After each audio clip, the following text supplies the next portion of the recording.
सत श्री अकाल जी, मैं हाँ हरजोत कौर। तुसीं वेख रहे हो प्रोग्राम खबर पड़ताल। साडे नाल जुड़े हुए ने सीनियर पत्रकार सुरिंदर डल्ला जी। बहुत बहुत स्वागत है डल्ला जी। सत श्री अकाल। सत श्री अकाल हरजोत जी, बहुत बहुत धन्यवाद तुहाडा भी और दुनिया भर के पंजाबियों का भी बहुत बहुत धन्यवाद। डल्ला जी, एक बहुत वड्डा बिजली समझौता किया है पंजाब के मुख मंत्री भगवंत मान ने। इसनूं लैके पूरी जानकारी भी दी है। सो 1200 मैगावाट का सूरजी ऊर्जा का यह समझौता है, इसनूं तुसीं किवें देखदे हो कि 2024 चोणां तो पहला जिहड़ा ये बिजली समझौता किया गया है, इसनूं एक होर मास्टर स्ट्रोक मन्निया जावे बिजली खेतर दे विच, इस उपर तुसीं की कहोगे?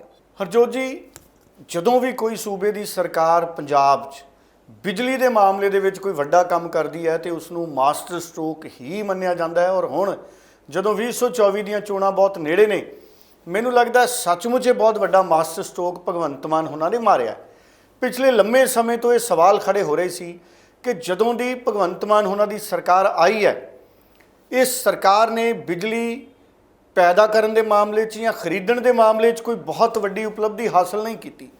सुखबीर बादल होण हर मंच ते कहते सी कि साडी सरकार ने थर्मल प्लांट लाए, साडी सरकार ने पंजाब नूं बिजली च सरप्लस बनाया। हुण भी वो अपने मंचां तो बिजली नूं एक बहुत वड्डे मुद्दे के तौर पर पेश करते हैं। जिस तक कांग्रेस की गल आउंदी है कैप्टन अमरिंदर की, कैप्टन अमरिंदर के राज दे विच कदी भी कोई बहुत वड्डा बिजली के खेतर च विकास नहीं सी होया। इस करके सवाल भगवंत मान की सरकार तो उठ रहे सी कि सुखबीर बादल की सरकार जाण तो बाद, भाव 2017 तो बाद जिहड़ी सरकार आई है, 2017 तो बाद पंजाब दे विच कदी भी कोई बहुत वड्डा काम नहीं होया पंजाब दे बिजली के खेतर च। सो भगवंत मान होना ने ये एक वड्डा काम किया। मेरा ये मनना है कि सूरजी ऊर्जा का समझौता किया उन्होंने, 1200 मैगावाट सूरजी ऊर्जा के तौर के उत्ते हासिल होनी है। और 1200 मैगावाट एक बहुत वड्डा आंकड़ा है और ये नाल जिहड़ियां पंजाब दीयां बिजली दीयां जरूरतां ने वो काफ़ी हद तक जिहड़ा लोड है बिजली बोर्ड ते, जिहड़ा PSPCL ते जिहड़ा बिजली का लोड है वो घटेगा और आउंदे समय दे विच इहदे नाल पंजाब बिजली की दिशा दे विच होर तकड़ा होऊगा। क्योंकि हले भी पंजाब दे विच बहुत सारे लोग ने, बहुत सारे उद्योग ने, दुकानां ने, मकान ने बहुत सारे जिथे बिजली के मीटर नहीं लग रहे। सो बिजली की डिमांड है जिहड़ी पंजाब दे विच लगातार वध रही है और मैनूं लगदा है कि आउंदे कुछ समय 15,000 मैगावाट घट्टो घट्ट पंजाब च बिजली की डिमांड हो जानी है।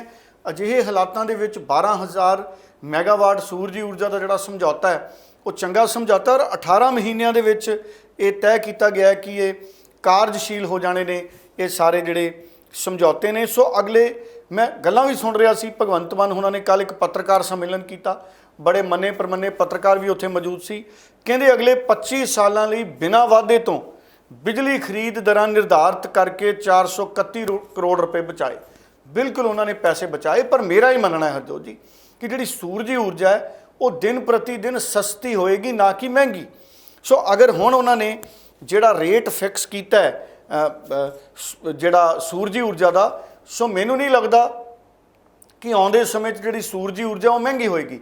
क्योंकि सूरजी ऊर्जा बिल्कुल तकनीक दे नाल पैदा की जाती है। सोलर पावर प्रोजैक्ट अजकल लगते हैं। सो अजकल तो घरां दीयां छत्तां ते भी सूरजी ऊर्जा के प्लांट लगते हैं। और अगर 1 किलोवाट का भी किसी ने अपने घर की छत ते प्लांट लाना होवे तो मैनूं लगदा लाख, सवा लाख, 1.5 लाख या थोड़ा तो घट भी इन्ना क खर्चा अजकल आउण लग गया। सो वड्डी गिणती जिहड़े लोग ने अपने घरां दीयां छत्तां ते 1 किलोवाट, 2 किलोवाट, 3 किलोवाट अपने परिवार दीयां जरूरतां ते समर्था मुताबक जिहड़े ने वो सूरजी ऊर्जा के प्लांट ला रहे हैं। और घर की छत ते भी जिहड़ा अजकल सूरजी ऊर्जा का प्लांट लगता है, उहदे विच भी की हुंदा है कि जदों तुसीं दोपहर के समय सूरजी ऊर्जा नूं वरत रहे हो तो ठीक है, जदों तुसीं नहीं वरत रहे तो बिजली का मीटर बिजली बोर्ड वाले भी एक ला के जाते हैं सूरजी ऊर्जा का मीटर, जिहदे नाल जिहड़ी वो बिजली है अगर तुसीं नहीं उहदी खपत कर रहे तो वो बिजली महकमे कोले चली जाती है। सो वो वापस जिहड़ा बिजली बोर्ड है वो होर लोगों को वो सप्लाई करता है। सो इस तरीके के अजकल मॉडल्स के उत्ते काम हो रहा है क्योंकि तकनीक बहुत विकसित हुई है। पर जितों तक गल है भगवंत मान होना के समझौते की, ये समझौता किया गया भाखड़ा ब्यास मैनेजमेंट बोर्ड के कंट्रोल वाली एक कंपनी है, नव्याणयोग ऊर्जा कहा जाता है इनू, सूरजी ऊर्जा नूं भी। सो सतलुज जल विद्युत कंपनी है, सतलुज जल विद्युत निगम। ਸੋ 1200 ਮੈਗਾਵਾਟ ਬਿਜਲੀ ਜਿਹੜੀ ਹੈ ਉਹਦੀ ਖਰੀਦ ਦੇ ਸਮਝੌਤੇ PPA ਉੱਤੇ ਦਸਤਖਤ ਕੀਤੇ ਨੇ, ਪਾਵਰ ਪਰਚੇਜ਼ ਐਗਰੀਮੈਂਟ ਇਹਨੂੰ ਕਹਿੰਦੇ ਨੇ। ਔਰ ਪੰਜਾਬ ਦੇ ਮੁੱਖ ਮੰਤਰੀ ਨੇ ਇਹ ਕਿਹਾ ਕਿ ਜਿਹੜਾ ਸਾਡਾ ਬਿਜਲੀ ਬੋਰਡ ਕਹਿ ਲਈਏ PSPCL ਜਿਹੜੇ ਡਿਸਟ੍ਰੀਬਿਊਟ ਵੀ ਕਰਦੇ ਨੇ ਸਾਡੇ ਇਲੈਕਟ੍ਰਿਸਿਟੀ ਨੂੰ, ਸੋ ਉਹਨਾਂ ਨੇ ਦੇਸ਼ ਭਰ ਦੇ ਵਿੱਚੋਂ ਸੂਰਜੀ ਊਰਜਾ ਖਰੀਦਣ ਦੇ ਲਈ ਟੈਂਡਰ ਜਾਰੀ ਕੀਤੇ ਸੀ। ਔਰ ਉਹਨਾਂ ਨੂੰ ਸਤਲੁਜ ਜਲ ਵਿਦਯੁਤ ਨਿਗਮ ਇਹਦੇ ਵੱਲੋਂ, ਜਿਹੜੀ ਕਿ ਬੀਕਾਨੇਰ ਦੇ ਵਿੱਚ ਇਹਨਾਂ ਦਾ ਮੁੱਖ ਦਫ਼ਤਰ ਹੈ, ਬੀਕਾਨੇਰ ਰਾਜਸਥਾਨ, ਤੇ ਭੁਜ ਗੁਜਰਾਤ, ਇਹਨਾਂ ਤੋਂ 2.53 ਰੁਪਏ ਪ੍ਰਤੀ ਯੂਨਿਟ ਦੇ ਹਿਸਾਬ ਦੇ ਨਾਲ 1000 ਮੈਗਾਵਾਟ ਦਾ ਜਿਹੜਾ ਹੈਗਾ ਟੈਂਡਰ ਪ੍ਰਾਪਤ ਹੋਇਆ। ਤੇ ਹੁਸ਼ਿਆਰਪੁਰ ਪੰਜਾਬ ਤੋਂ 2.75 ਰੁਪਏ ਪ੍ਰਤੀ ਯੂਨਿਟ ਦੇ ਹਿਸਾਬ ਦੇ ਨਾਲ 200 ਮੈਗਾਵਾਟ ਬਿਜਲੀ ਜਿਹੜੀ ਹੈ ਸਪਲਾਈ ਕਰਨ ਦੀ ਤਜਵੀਜ਼ ਉਹਨਾਂ ਨੇ ਦਿੱਤੀ ਸੀ। ਔਰ ਭਗਵੰਤ ਮਾਨ ਉਹਨਾਂ ਨੇ ਕਿਹਾ ਕਿ ਸਾਡੀ ਸਰਕਾਰ ਨੇ ਫਿਰ ਉਹਨਾਂ ਨਾਲ ਅਸੀਂ ਬਾਰਗੇਨਿੰਗ ਕੀਤੀ, ਰੇਟ ਘਟਾਏ। ਸੋ ਜਿਹੜੀ ਬੀਕਾਨੇਰ ਔਰ ਭੁਜ ਤੋਂ ਆਣੀ ਹੈ 2 ਰੁਪਏ 59 ਪੈਸੇ ਦੇ ਹਿਸਾਬ ਨਾਲ 2.59 ਰੁਪਏ ਪ੍ਰਤੀ ਯੂਨਿਟ ਇਹਦੀ ਬੋਲੀ ਲੱਗੀ ਸੀ। ਤੇ ਹੁਸ਼ਿਆਰਪੁਰ ਦਾ ਜਿਹੜਾ ਭਾਅ ਹੈ ਉਹ 2 ਰੁਪਏ 79 ਪੈਸੇ ਪ੍ਰਤੀ ਯੂਨਿਟ ਉਹਨਾਂ ਨੇ ਭੇਜਿਆ ਸੀ, ਜਿਹੜਾ 2 ਰੁਪਏ 75 ਪੈਸੇ। ਸੋ ਇਸ ਕਰਕੇ ਜਿਹੜੇ ਪੈਸੇ ਬੋਲੀ ਦੇ ਵਿੱਚ ਘਟਾ ਕੇ ਪੰਜਾਬ ਦੀ ਸਰਕਾਰ ਨੇ ਜਾਂ ਸਾਡੇ PSPCL ਨੇ ਘਟਵਾਏ ਨੇ, ਉਹਦੇ ਨਾਲ 431 ਕਰੋੜ ਰੁਪਏ ਦੀ ਜਿਹੜੀ ਬਚਤ ਹੈ ਉਹ ਕਰਨ ਦਾ ਦਾਅਵਾ ਕੀਤਾ ਗਿਆ। ਔਰ ਇਹ ਬੜੀ ਚੰਗੀ ਗੱਲ ਹੈ। ਔਰ ਭਗਵੰਤ ਮਾਨ ਉਹਨਾਂ ਨੇ ਸਾਫ਼ ਤੌਰ ਤੇ ਕਿਹਾ ਕਿ ਆਉਂਦੇ ਸਮੇਂ ਦੇ ਵਿੱਚ ਅਸੀਂ ਸੂਰਜੀ ਊਰਜਾ ਦੇ ਖੇਤਰ ਦੇ ਵਿੱਚ ਹੋਰ ਕੰਮ ਕਰਾਂਗੇ। ਔਰ ਮੈਨੂੰ ਲੱਗਦਾ ਹੈ ਇਹ ਕੀਤਾ ਜਾਣਾ ਚਾਹੀਦਾ, ਸੂਰਜੀ ਊਰਜਾ ਦੇ ਖੇਤਰ 'ਚ ਹੋਰ ਕੰਮ ਕੀਤਾ ਜਾਣਾ ਚਾਹੀਦਾ ਹੈ। ਔਰ ਸੂਰਜੀ ਊਰਜਾ ਨਹੀਂ, ਪੂਰੀ ਊਰਜਾ ਦੀ ਜੇ ਅਸੀਂ ਗੱਲ ਕਰ ਲਈਏ, ਜਿਹਦੇ 'ਚ ਸੂਰਜੀ ਊਰਜਾ ਵੀ ਆ ਗਈ ਔਰ ਸਾਡੀ ਥਰਮਲ ਊਰਜਾ ਵੀ ਆ ਗਈ, ਥਰਮਲ ਪਲਾਂਟਾਂ ਤੋਂ ਆਉਣ ਵਾਲੀ ਸਾਡੀ ਬਿਜਲੀ, ਇਹ ਬਹੁਤ ਵੱਡਾ ਮੁੱਦਾ ਇਸ ਵਕਤ ਪੰਜਾਬ ਦੇ ਵਿੱਚ। ਔਰ ਇਹਦੇ ਨਾਲ ਇੱਕ ਵੱਡਾ ਲੋਡ ਹੈ ਜਿਹੜਾ ਘਟੇਗਾ, ਕਿਉਂਕਿ ਮਹਿੰਗੀ ਬਿਜਲੀ ਪਹਿਲਾਂ ਖਰੀਦਣੀ ਪੈਂਦੀ ਹੈ ਸਾਡੇ ਬਿਜਲੀ ਬੋਰਡਾਂ ਨੂੰ, ਤਾਂ ਕਿ ਪੰਜਾਬ ਦੇ ਲੋਕਾਂ ਨੂੰ ਮੁਫਤ ਬਿਜਲੀ ਦਿੱਤੀ ਜਾ ਸਕੇ। ਭਾਵੇਂ ਜਿਹੜੀ ਮੁਫਤ ਬਿਜਲੀ ਹੈ ਪੰਜਾਬ ਸਰਕਾਰ ਨੂੰ ਪੈਸਾ ਦੇਣਾ ਪੈਂਦਾ ਹੈ, ਔਰ ਪੰਜਾਬ ਸਰਕਾਰ ਬਕਾਇਦਾ ਇਹਦਾ ਪੈਸਾ ਜਿਹੜਾ ਉਹ ਸਾਡੇ ਬਿਜਲੀ ਬੋਰਡਾਂ ਨੂੰ ਦੇ ਰਹੀ ਹੈ, ਬਕਾਇਆ ਵੀ ਦੇ ਰਹੀ ਹੈ, ਭਾਵੇਂ ਹੌਲੀ ਹੌਲੀ ਦੇ ਰਹੀ ਹੈ, ਉਹ ਦਿੱਤਾ ਜਾ ਰਿਹਾ। ਪਰ ਅਸੀਂ ਇੱਕ ਗੱਲ ਸਮਝੀਏ ਕਿ ਸਰਕਾਰ ਨੇ ਬਿਜਲੀ ਮੁਫਤ ਕੀਤੀ ਹੈ, ਬਿਜਲੀ ਤੇ ਖਰਚਾ ਉਸੇ ਤਰ੍ਹਾਂ ਦਾ ਆ ਰਿਹਾ, ਬਿਜਲੀ ਪੈਦਾ ਕਰਨ ਤੇ ਵੀ ਖਰੀਦਣ ਤੇ ਵੀ। ਇਸ ਕਰਕੇ ਸਰਕਾਰ ਨੇ ਇਹ ਬਿਜਲੀ ਖਰੀਦਣ ਦਾ ਫੈਸਲਾ ਚੰਗਾ ਕੀਤਾ, ਕਿਉਂਕਿ ਜਦੋਂ ਬਹੁਤ ਜ਼ਿਆਦਾ ਸਾਡੇ ਤੇ ਲੋਡ ਹੁੰਦਾ ਹੈ, ਜਦੋਂ ਝੋਨਾ ਲਾਉਣ ਦਾ ਸੀਜ਼ਨ ਹੁੰਦਾ ਹੈ, ਤੇ ਅਸੀਂ ਪੂਲ ਦੇ ਜ਼ਰੀਏ, ਸੈਂਟਰਲ ਪੂਲ ਦੇ ਜ਼ਰੀਏ ਜਾਂ ਪੂਲ ਬੈਂਕਿੰਗ ਦੇ ਜ਼ਰੀਏ ਜਿਹੜੀ ਬਿਜਲੀ ਵਾਪਸ ਖਰੀਦਦੇ ਹਾਂ, ਜਿਹੜੀ ਅਸੀਂ ਸਰਦੀਆਂ 'ਚ ਮੋੜਦੇ ਹਾਂ। ਪਰ ਗਰਮੀਆਂ 'ਚ ਸਾਨੂੰ ਬਹੁਤ ਜ਼ਿਆਦਾ ਬਿਜਲੀ ਦੀ ਜ਼ਰੂਰਤ ਪੈਂਦੀ ਹੈ, ਜਿਸ ਕਰਕੇ ਸਾਨੂੰ ਮਹਿੰਗੇ ਮੁੱਲ ਤੇ ਬਿਜਲੀ ਮਿਲਦੀ ਹੈ। ਸੋ ਹੁਣ ਅਗਰ 1200 ਜਿਹੜੀ ਮੈਗਾਵਾਟ ਬਿਜਲੀ ਹੈ ਸਾਨੂੰ ਇਸ ਰੂਪ ਦੇ ਵਿੱਚ ਮਿਲੇਗੀ, ਜਿਹੜੀ ਸੂਰਜੀ ਊਰਜਾ ਦੇ ਰੂਪ ਦੇ ਵਿੱਚ, ਤੇ ਉਹਦੇ ਨਾਲ ਸਾਡੀ ਬਿਜਲੀ ਦੀ ਬਚਤ ਹੋਏਗੀ। ਉਨੀ ਅਸੀਂ ਬੈਂਕਿੰਗ ਦੇ ਜ਼ਰੀਏ ਬਿਜਲੀ ਘੱਟ ਲਵਾਂਗੇ। ਇਹਨਾਂ ਦਿਨਾਂ ਦੇ ਵਿੱਚ ਅਸੀਂ ਸੂਰਜੀ ਊਰਜਾ ਨੂੰ ਪ੍ਰਯੋਗ ਕਰਾਂਗੇ ਔਰ ਇਹਦੇ ਨਾਲ ਕਾਫੀ ਜ਼ਿਆਦਾ ਫਾਇਦਾ ਹੋਏਗਾ। ਇਹ ਵੱਡਾ ਮੁੱਦਾ ਹਰਜੋਤ ਜੀ ਮੈਂ ਕਹਿ ਸਕਦਾ ਚੋਣਾਂ ਤੋਂ ਪਹਿਲਾਂ, ਕਿਉਂਕਿ ਮੁਫਤ ਬਿਜਲੀ ਇੱਕ ਬਹੁਤ ਵੱਡਾ ਮੁੱਦਾ ਹੈ। ਔਰ ਇਹ ਜਿਹੜੀ ਮੁਫਤ ਬਿਜਲੀ ਹੈ ਮੈਨੂੰ ਨਹੀਂ ਲੱਗਦਾ ਕਿ ਹੁਣ ਕਦੀ ਬੰਦ ਹੋਏਗੀ। ਇੱਕ ਤਾਂ ਇਹਦੇ ਫਾਇਦੇ ਬਹੁਤ ਜ਼ਿਆਦਾ ਨੇ, ਸਾਡੇ ਬਹੁਤ ਸਾਰੇ ਲੋਕ ਨੇ ਜਿਹੜੇ ਬਿਜਲੀ ਦਾ ਬਿੱਲ ਦੇਣ ਤੋਂ ਸਮਰੱਥ ਨਹੀਂ ਹੈ, ਉਹਨਾਂ 'ਚ ਸਾਡੇ ਬਹੁਤ ਸਾਰੇ ਮਜ਼ਦੂਰ ਭਾਈ, ਕਿਸਾਨ ਭਾਈ ਵੀ ਨੇ, ਬਹੁਤ ਸਾਰੇ ਆਰਥਿਕ ਤੌਰ ਤੇ ਪਛੜੇ ਹੋਏ ਨੇ। ਸੋ ਮੈਨੂੰ ਲੱਗਦਾ ਸਰਕਾਰ ਨੂੰ ਹਮੇਸ਼ਾ ਦੇ ਲਈ ਇਹ ਮੁਫਤ ਬਿਜਲੀ ਜਾਰੀ ਰੱਖਣੀ ਚਾਹੀਦੀ ਹੈ। ਪਰ ਜਿਹੜੇ ਲੋਕ ਸਮਰੱਥ ਨੇ ਬਿਜਲੀ ਦਾ ਬਿੱਲ ਅਦਾ ਕਰਨ 'ਚ, ਪੰਜਾਬ ਸਰਕਾਰ ਨੂੰ ਉਹਨਾਂ ਲਈ ਵੀ ਯੋਜਨਾ ਲਿਆਉਣੀ ਚਾਹੀਦੀ ਹੈ ਕਿ ਜੇ ਉਹਨਾਂ ਦੀ ਇੱਛਾ ਹੋਵੇ ਕਿ ਅਸੀਂ ਬਿਜਲੀ ਦਾ ਬਿੱਲ ਦੇਣਾ ਹੈ, ਘੱਟੋ ਘੱਟ ਉਹਨਾਂ ਦਾ ਬਿਜਲੀ ਦਾ ਬਿੱਲ ਜ਼ੀਰੋ ਨਾ ਆਵੇ, ਉਹ ਬਿਜਲੀ ਦੇ ਸਕਣ। ਇਸ ਪਾਸੇ ਵੀ ਸਰਕਾਰ ਨੂੰ ਸੋਚਣਾ ਚਾਹੀਦਾ, ਭਾਵੇਂ 24 ਦੀਆਂ ਚੋਣਾਂ ਤੋਂ ਬਾਅਦ ਸਾਡੀ ਸਰਕਾਰ ਸੋਚੇ। ਦਿਲਾਂ 'ਚ ਗੱਲ ਜਿਹੜੀ ਆਪਾਂ ਪ੍ਰੈਸ ਕਾਨਫਰੰਸ ਦੀ ਕਰੀਏ, ਜਿਹੜੀ ਭਗਵੰਤ ਮਾਨ ਨੇ ਕੀਤੀ ਹੈ ਬਿਜਲੀ ਸਮਝੌਤੇ ਨੂੰ ਲੈ ਕੇ। ਸੋ ਇਸ ਪ੍ਰੈਸ ਕਾਨਫਰੰਸ ਦੇ ਵਿੱਚ ਉਹਨਾਂ ਨੇ ਪਿਛਲੀਆਂ ਸਰਕਾਰਾਂ ਦੇ ਉੱਤੇ ਤਾਂ ਤੰਜ ਕੱਸੇ ਹੀ ਨੇ, ਨਾਲ ਦੀ ਨਾਲ ਜਿਹੜੇ ਪਿਛਲੀ ਸਰਕਾਰਾਂ ਵੇਲੇ ਹੋਏ ਬਿਜਲੀ ਦੇ ਸਮਝੌਤਿਆਂ ਦੇ ਉੱਪਰ ਵੀ ਉਹਨਾਂ ਨੇ ਕਈ ਸਿਆਸੀ ਤੰਜ ਕੱਸੇ ਨੇ। ਹਾਲਾਂਕਿ ਜੇ ਆਪਾਂ ਕਰੀਏ ਗੱਲ ਤਾਂ ਇੱਕ ਇਹ ਵੀ ਵੱਡਾ ਸਵਾਲ ਹੈ ਕਿ ਜਦੋਂ ਪਿਛਲੀ ਸਰਕਾਰ ਸੀ, ਅਕਾਲੀ ਭਾਜਪਾ ਦੀ ਸਰਕਾਰ ਸੀ, ਉਦੋਂ ਵੀ ਆਮ ਆਦਮੀ ਪਾਰਟੀ ਦੇ ਜਿਹੜੇ ਲੀਡਰ ਸਨ ਹਮੇਸ਼ਾ ਹੀ ਕਹਿੰਦੇ ਰਹੇ ਕਿ ਜਦੋਂ ਅਸੀਂ ਸੱਤਾ ਵਿੱਚ ਆਏ ਤਾਂ ਇਹਨਾਂ ਬਿਜਲੀ ਸਮਝੌਤਿਆਂ ਨੂੰ ਰੱਦ ਕਰਾਂਗੇ। ਇਹ ਗੱਲ ਕਿੱਥੇ ਖੜੀ ਹੈ? ਜਿਹੜੇ ਵੀ ਤੰਜ ਕੱਸੇ ਗਏ ਭਗਵੰਤ ਮਾਨ ਵੱਲੋਂ ਪਿਛਲੀਆਂ ਸਰਕਾਰਾਂ ਨੂੰ ਲੈ ਕੇ, ਇਸ ਦੇ ਉੱਪਰ ਵੀ ਤੁਸੀਂ ਕੀ ਕਹੋਗੇ? ਦੇਖੋ, ਪੰਜਾਬ ਦੇ ਮੁੱਖ ਮੰਤਰੀ ਨੇ ਨਿਸ਼ਚਿਤ ਤੌਰ ਤੇ ਵੱਡੇ ਸਿਆਸੀ ਹਮਲੇ ਪਿਛਲੀਆਂ ਸਰਕਾਰਾਂ ਤੇ ਕੀਤੇ, ਕਿ ਉਹਨਾਂ ਨੇ ਪਿਛਲੀਆਂ ਸਰਕਾਰਾਂ ਨੇ ਪ੍ਰਾਈਵੇਟ ਕੰਪਨੀਆਂ ਨੂੰ ਲਾਹਾ ਦੇਣ ਦੇ ਲਈ ਮਹਿੰਗੇ ਸਮਝੌਤੇ ਕੀਤੇ, ਪਾਵਰ ਪਰਚੇਜ਼ ਐਗਰੀਮੈਂਟ ਬਹੁਤ ਜ਼ਿਆਦਾ ਮਹਿੰਗੇ ਹੋਏ। ਇੱਥੋਂ ਤੱਕ ਕਿਹਾ ਭਗਵੰਤ ਮਾਨ ਨੇ ਕਿ 2007 ਤੋਂ 2017 ਤੱਕ ਬਿਜਲੀ ਖਰੀਦ ਲਈ ਕੋਈ ਵੀ ਸਮਝੌਤਾ 7 ਰੁਪਏ ਪ੍ਰਤੀ ਯੂਨਿਟ ਤੋਂ ਘੱਟ ਨਹੀਂ ਕੀਤਾ ਗਿਆ, ਜਦੋਂ ਕਿ ਹੁਣ ਬਹੁਤ ਘੱਟ ਕੀਮਤ ਉੱਤੇ ਬਿਜਲੀ ਸਮਝੌਤਾ ਕੀਤਾ ਗਿਆ। ਇਹਦੇ 'ਚ ਬੜਾ ਸਪਸ਼ਟ ਹੈ ਕਿ ਜਿਹੜੀ ਤਾਂ ਸੂਰਜੀ ਊਰਜਾ ਹੈ ਉਹਦੇ ਸਮਝੌਤੇ ਹਮੇਸ਼ਾ ਘੱਟ ਹੋਣਗੇ, ਅਸੀਂ ਇਹ ਵੀ ਗੱਲ ਯਾਦ ਰੱਖੀਏ। ਜਿਹੜੀ ਥਰਮਲ ਊਰਜਾ ਹੈ ਉਹਦੇ ਸਮਝੌਤੇ ਥੋੜ੍ਹੇ ਜਿਹੇ ਮਹਿੰਗੇ ਹੋਣਗੇ, ਪਰ ਇਸ ਦੇ ਬਾਵਜੂਦ ਭਗਵੰਤ ਮਾਨ ਉਹਨਾਂ ਦੀ ਇਹ ਗੱਲ ਠੀਕ ਹੈ ਕਿ ਪਿਛਲੀਆਂ ਸਰਕਾਰਾਂ ਵੇਲੇ ਜਿਹੜੇ ਥਰਮਲ ਸਮਝੌਤੇ ਕੀਤੇ ਗਏ, ਪਾਵਰ ਪਰਚੇਜ਼ ਐਗਰੀਮੈਂਟ ਕੀਤੇ ਗਏ, ਉਹ ਪ੍ਰਤੀ ਯੂਨਿਟ 7 ਰੁਪਏ ਯੂਨਿਟ ਤੋਂ ਵੱਧ ਕੀਤੇ ਗਏ। ਕੋਈ ਮਾੜਾ ਮੋਟਾ ਕਿਤੇ ਘੱਟ ਹੋਇਆ ਹੋਵੇ ਤਾਂ ਹੋਇਆ ਹੋਵੇ। ਸੋ ਵੱਡੇ ਪੱਧਰ ਤੇ ਜਦੋਂ 7 ਰੁਪਏ ਪ੍ਰਤੀ ਯੂਨਿਟ ਦੇ ਹਿਸਾਬ ਦੇ ਨਾਲ ਬਿਜਲੀ ਪਰਚੇਜ਼ ਦੇ ਐਗਰੀਮੈਂਟ ਹੋਣਗੇ, ਪਾਵਰ ਪਰਚੇਜ਼ ਐਗਰੀਮੈਂਟ ਹੋਣਗੇ, ਤੇ ਲੋਕਾਂ ਨੂੰ ਸਸਤੀ ਬਿਜਲੀ ਮਿਲਣੀ ਬਹੁਤ ਜ਼ਿਆਦਾ ਔਖੀ ਸੀ। ਹੁਣ ਜਿਹੜੀ ਬਿਜਲੀ ਮਿਲ ਰਹੀ ਹੈ ਬਿਨਾਂ ਬਿੱਲਾਂ ਤੋਂ ਸਾਨੂੰ ਆ ਰਹੀ ਹੈ। ਪੰਜਾਬ ਸਰਕਾਰ ਬਿਜਲੀ ਦਾ ਬਿੱਲ ਅਦਾ ਕਰ ਰਹੀ ਹੈ, ਜਦਕਿ ਬਿਜਲੀ ਮਹਿੰਗੀ ਹੋਈ ਹੈ। ਇਸ ਕਰਕੇ ਇਹਦੇ 'ਚ ਕੋਈ ਦੋ ਰਾਏ ਨਹੀਂ ਹੈ ਕਿ ਪਿਛਲੀਆਂ ਸਰਕਾਰਾਂ ਵੇਲੇ ਵੀ ਕਾਫੀ ਮਹਿੰਗੀ ਬਿਜਲੀ ਖਰੀਦੀ ਗਈ, ਔਰ ਦਾਅਵਾ ਵੀ ਉਦੋਂ ਆਮ ਆਦਮੀ ਪਾਰਟੀ ਦੇ ਲੀਡਰ ਕਰਦੇ ਸੀ, ਭਾਵੇਂ ਅਮਨ ਅਰੋੜਾ ਜੀ ਹੋਣ ਜਾਂ ਭਗਵੰਤ ਮਾਨ ਮੁੱਖ ਮੰਤਰੀ ਹੋਣ। ਉਹ ਲਗਾਤਾਰ ਕਹਿੰਦੇ ਸੀ ਕਿ ਜੇ ਸਾਡੀ ਸਰਕਾਰ ਆਈ ਤੇ ਅਸੀਂ ਮਹਿੰਗੇ ਬਿਜਲੀ ਸਮਝੌਤੇ ਰੱਦ ਕਰਾਂਗੇ, ਪਰ ਸੱਤਾ 'ਚ ਆਉਣ ਤੋਂ ਬਾਅਦ ਇਹ ਸੰਭਵ ਨਹੀਂ ਹੋ ਸਕਿਆ।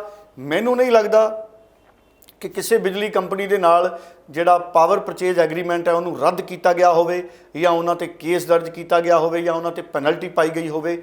ਅਸਲ 'ਚ ਇਹ ਕਾਨੂੰਨੀ ਮਸਲੇ ਨੇ। ਜਦੋਂ ਸਰਕਾਰ ਨਹੀਂ ਬਣੀ ਹੁੰਦੀ ਕਿਸੇ ਪਾਰਟੀ ਦੀ, ਉਦੋਂ ਉਹ ਸਿਰਫ ਵਿਰੋਧ ਦੇ ਲਈ ਵਿਰੋਧ ਕਰਦੇ ਨੇ, ਲੋਕ ਭਾਵਨਾਵਾਂ ਦਾ ਸਤਿਕਾਰ ਕਰਨ ਲਈ, ਉਹਦੀ ਨੁਮਾਇੰਦਗੀ ਕਰਨ ਲਈ ਵਿਰੋਧ ਕਰਦੇ ਨੇ।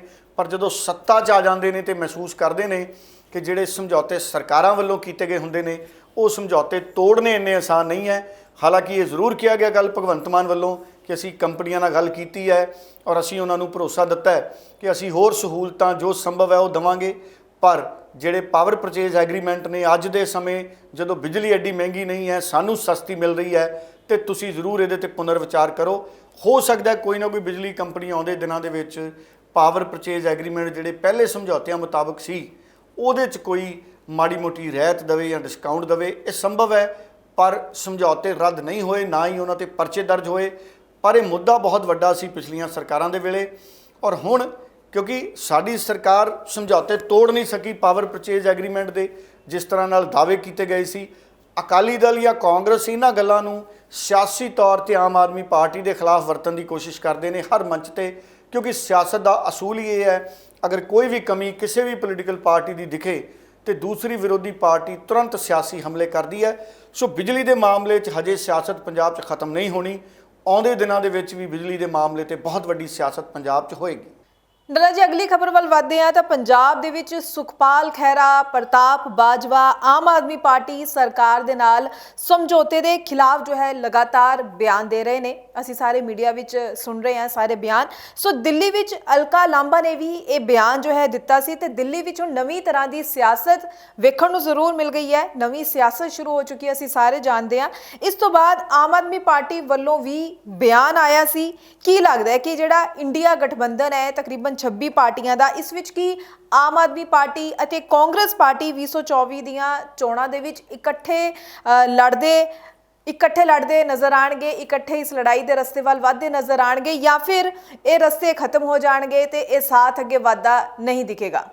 ਹਰਜੋਤ ਜੀ, ਇਹ 'ਚ ਕੋਈ ਦੋ ਰਾਏ ਨਹੀਂ ਹੈ ਕਿ ਆਮ ਆਦਮੀ ਪਾਰਟੀ ਔਰ ਕਾਂਗਰਸ ਦੇ ਵਿੱਚ ਇਸ ਵਕਤ ਬਹੁਤ ਵੱਡੇ ਪੱਧਰ ਤੇ ਇਹਨਾਂ ਗੱਲਾਂ ਦੇ ਉੱਤੇ ਵਿਚਾਰ ਕੀਤਾ ਜਾ ਰਿਹਾ ਹੈ ਕਿ ਜਿਹੜੀਆਂ ਆਉਂਦੀਆਂ ਚੋਣਾਂ ਨੇ 2024 ਦੀਆਂ ਉਹ ਕਿਵੇਂ ਲੜੀਆਂ ਜਾਣ।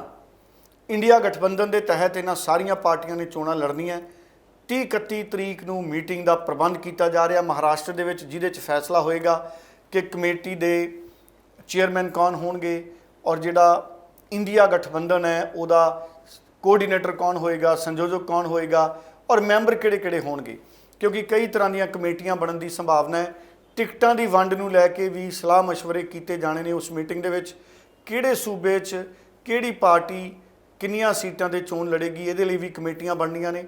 ਸੋ ਕਾਂਗਰਸ ਦੀ ਹਾਈ ਕਮਾਂਡ ਹੁਣੇ ਸਰਗਰਮ ਹੈ, ਕਿਉਂਕਿ ਦਿੱਲੀ ਤੇ ਪੰਜਾਬ 'ਚ ਕਾਂਗਰਸ ਦੀਆਂ ਸਰਕਾਰਾਂ ਨੇ, ਇੱਥੇ ਆਮ ਆਦਮੀ ਪਾਰਟੀ ਦੀਆਂ ਸਰਕਾਰਾਂ ਨੇ। ਬਿਹਾਰ ਦੇ ਵਿੱਚ ਹੁਣ ਸਾਂਝੀ ਸਰਕਾਰ 'ਚ ਹੈ ਕਾਂਗਰਸ ਪਾਰਟੀ। ਉੱਤਰ ਪ੍ਰਦੇਸ਼ ਦੇ ਵਿੱਚ ਸੱਤਾ ਤੋਂ ਬਾਹਰ ਹੈ।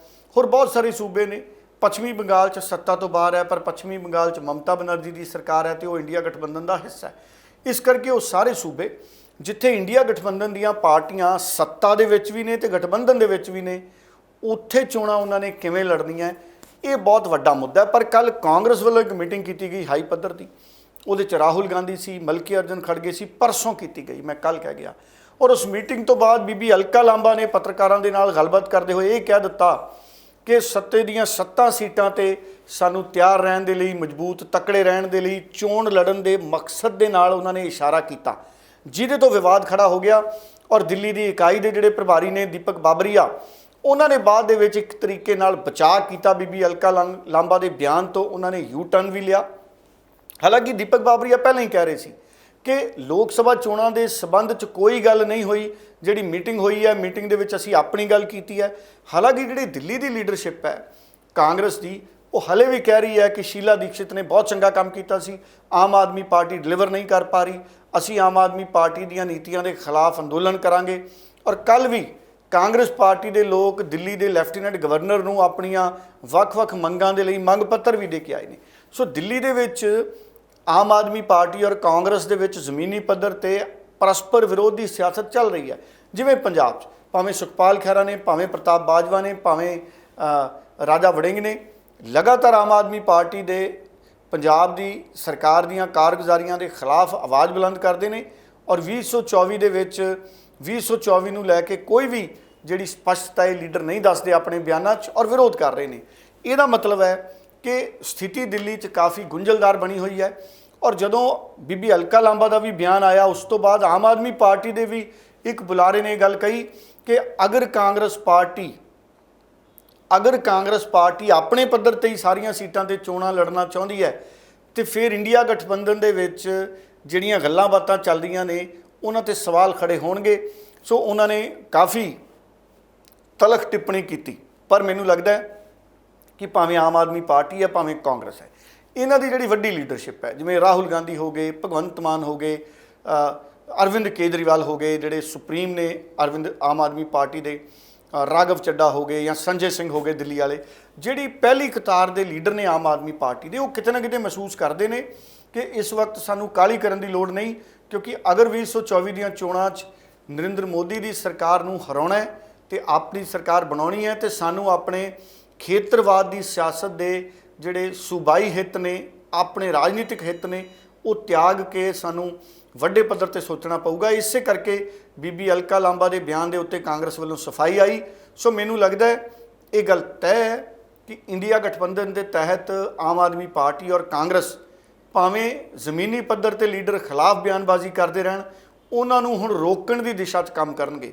ਮੈਨੂੰ ਇਹ ਲੱਗਦਾ ਹੈ ਕਿ ਆਉਂਦੇ ਸਮੇਂ 'ਚ ਪੰਜਾਬ ਦੇ ਲੀਡਰਾਂ ਨੂੰ ਵੀ ਹਦਾਇਤਾਂ ਆ ਜਾਣੀਆਂ ਨੇ ਕਿ ਆਮ ਆਦਮੀ ਪਾਰਟੀ ਔਰ ਪੰਜਾਬ ਦੇ ਵਿੱਚ ਜਿਹੜੀ ਕਾਂਗਰਸ ਹੈ ਇਹ ਮਿਲ ਕੇ ਹੀ 2024 ਦੀਆਂ ਚੋਣਾਂ ਲੜਨਗੇ ਜਾਂ ਉਸ ਸੰਭਾਵਨਾ ਤੇ ਕੰਮ ਹੋ ਰਿਹਾ। ਇਸ ਕਰਕੇ ਤੁਸੀਂ ਕੋਈ ਵੀ ਪਰਸਪਰ ਵਿਰੋਧੀ ਟਿੱਪਣੀ ਨਾ ਕਰੋ। ਔਰ ਇਸੇ ਦੇ ਮੱਦੇਨਜ਼ਰ ਦਿੱਲੀ ਔਰ ਪੰਜਾਬ 'ਚ ਆਮ ਆਦਮੀ ਪਾਰਟੀ ਦੇ ਲੀਡਰ ਵੀ ਇਸ ਵਕਤ ਬਿਲਕੁਲ ਜਿਹੜੀ ਬਿਆਨਬਾਜ਼ੀ ਦਾ ਜਿਹੜਾ ਪੱਧਰ ਹੈ ਉਹਨੂੰ ਮਿੱਠਾ ਰੱਖਣਗੇ। ਇਹ ਸੰਭਾਵਨਾਵਾਂ ਬਣ ਰਹੀਆਂ ਨੇ ਕਿਉਂਕਿ ਇੰਡੀਆ ਗਠਬੰਧਨ ਦੇ ਵਿੱਚ ਇਹ ਦੋਵੇਂ ਪਾਰਟੀਆਂ ਅਹਿਮ ਭੂਮਿਕਾ ਅਦਾ ਕਰ ਰਹੀਆਂ ਨੇ।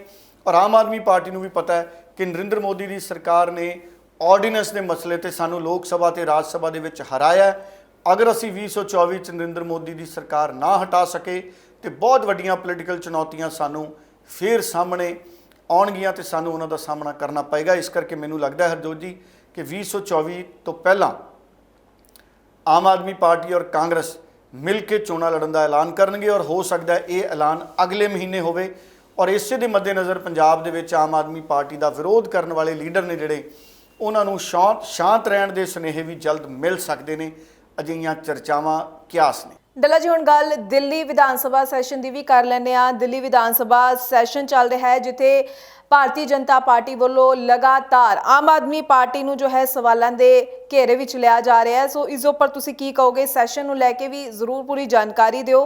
ਅਰਵਿੰਦ ਕੇਜਰੀਵਾਲ ਨੇ ਵੀ ਸਿੱਧਾ ਜੋ ਹੈ ਨਿਸ਼ਾਨਾ ਦੇਸ਼ ਦੇ ਪ੍ਰਧਾਨ ਮੰਤਰੀ ਨਰਿੰਦਰ ਮੋਦੀ ਦੇ ਉੱਪਰ ਸਾਧਿਆ ਹੈ। ਕੀ ਕਹਿਣਾ ਚਾਹੋਗੇ ਇਸ ਪੂਰੇ ਮਾਮਲੇ ਤੇ? ਕੀ ਅਪਡੇਟ ਹੈ? ਬਿਲਕੁਲ, ਦਿੱਲੀ ਵਿਧਾਨ ਸਭਾ ਦੇ ਸੈਸ਼ਨ ਦੇ ਵਿੱਚ ਭਾਰਤੀ ਜਨਤਾ ਪਾਰਟੀ ਦਾ ਜਿਹੜਾ ਸੋਸ਼ਲ ਮੀਡੀਆ ਵਿੰਗ ਹੈ ਉਹ ਲਗਾਤਾਰ ਆਮ ਆਦਮੀ ਪਾਰਟੀ ਨੂੰ ਨਿਸ਼ਾਨੇ ਤੇ ਲੈ ਰਿਹਾ ਹੈ।